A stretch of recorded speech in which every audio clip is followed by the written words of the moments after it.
আসসালামু আলাইকুম। আমার চ্যানেলে আপনাদের সবাইকে স্বাগতম। আজকে আমি আপনাদের জন্য দেখাবো রুই মাছ দিয়ে কুমড়ো বড়ি আর ছিমের ঝোল। আপনারা সবাই ধৈর্য সহকারে রান্নাটি দেখবেন।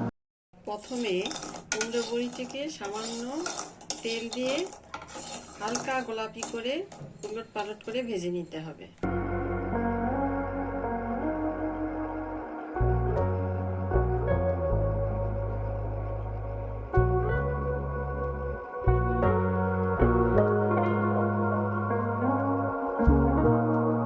আমি যে তেলটাতে মাছ ভেজেছিলাম সেটিতে আরও একটু তেল অ্যাড করে দিলাম। তেলটা প্রায় গরম হয়ে এসেছে, এবারে আমি এটাতে পেঁয়াজ ছেড়ে দিলাম।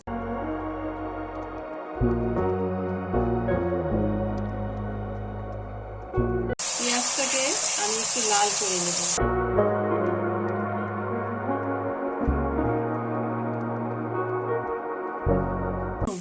পেঁয়াজটা আমার লাল হয়ে এসেছে, এবারে আমি একে একে এটাতে লবণ এড করলাম।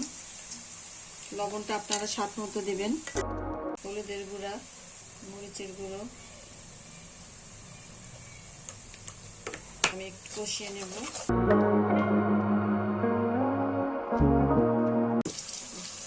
আদা রসুন বাটা দিয়ে দিলাম আর একটু জিরে গুঁড়ো দিয়ে এখন এটাকে আমি ভালো করে কষিয়ে নেব।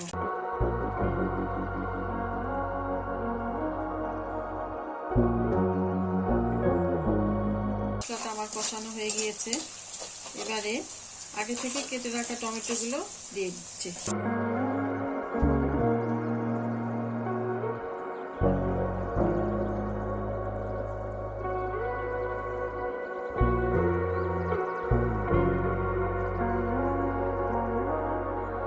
একটু পানি দিয়ে টমেটো সিদ্ধ করার জন্য দিয়ে দিলাম।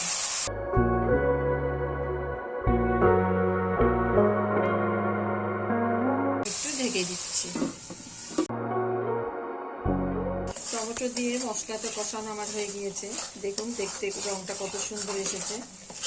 এবারে এটার মধ্যে আমি আমার আগে থেকে সিমগুলো রেডি করে রাখাগুলো দিয়ে দেব।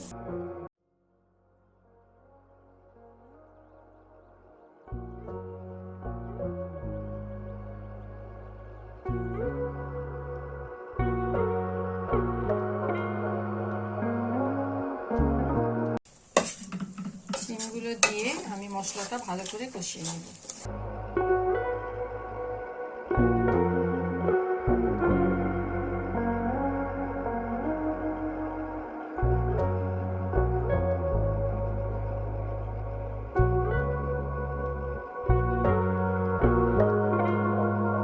আমি একটু সামান্য পানি দিয়ে দিচ্ছি, ভালোভাবে কষিয়ে নিচ্ছি।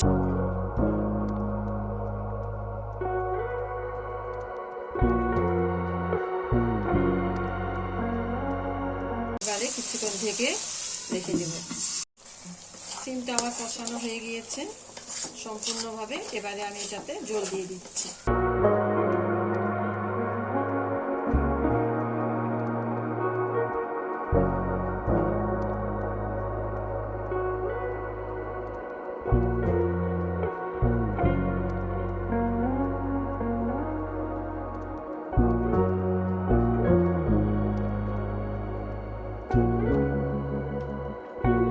কিছুক্ষণ ঢেকে রাখবো, পানি ফুটে উঠলে তখন আমি মাছ দিয়ে দেব।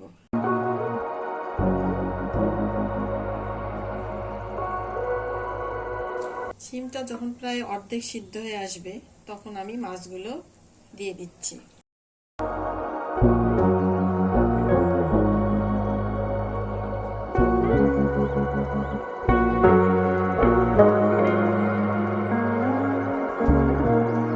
মাছগুলো দিয়ে এবারে আবার আমি 5 মিনিটের জন্য রেখে দিচ্ছি।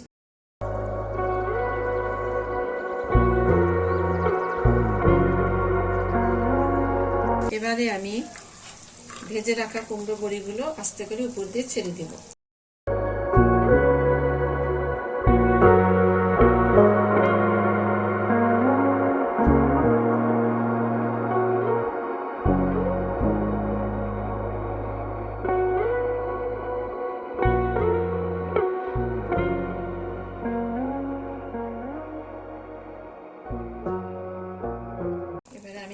দিচ্ছি, কিছুক্ষণ দমে রাখবো।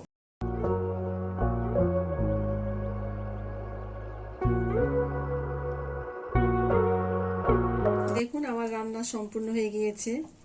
রুই মাছ দিয়ে কুমড়ো বড়ি দিয়ে সিমের ঝোল। কুমড়ো বড়ির একটা বিশেষত্ব রয়েছে, এটাকে বেশি নাড়াচাড়া করলে ভেঙে যায়, তাই এটাকে যখন প্রায় রান্না হয়ে আসে বেশি ঝোল থাকার মধ্যে এটা দিয়ে দিতে হয়। দেখুন কেমন সুন্দর হয়ে গিয়েছে। এটা দেখতে যেমন সুন্দর হয়েছে, খেতেও অসাধারণ হয়। আপনারা একবার ট্রাই করে দেখতে পারেন। আমার রান্নাটি আপনাদের পছন্দ হয়ে থাকলে লাইক, কমেন্ট, শেয়ার দিয়ে সাবস্ক্রাইব করে রাখবেন। পরবর্তীতে আপনারা কী ধরনের রান্না দেখতে চান তা আমাকে কমেন্ট করে জানাবেন প্লিজ। আপনাদের সবাইকে অসংখ্য ধন্যবাদ।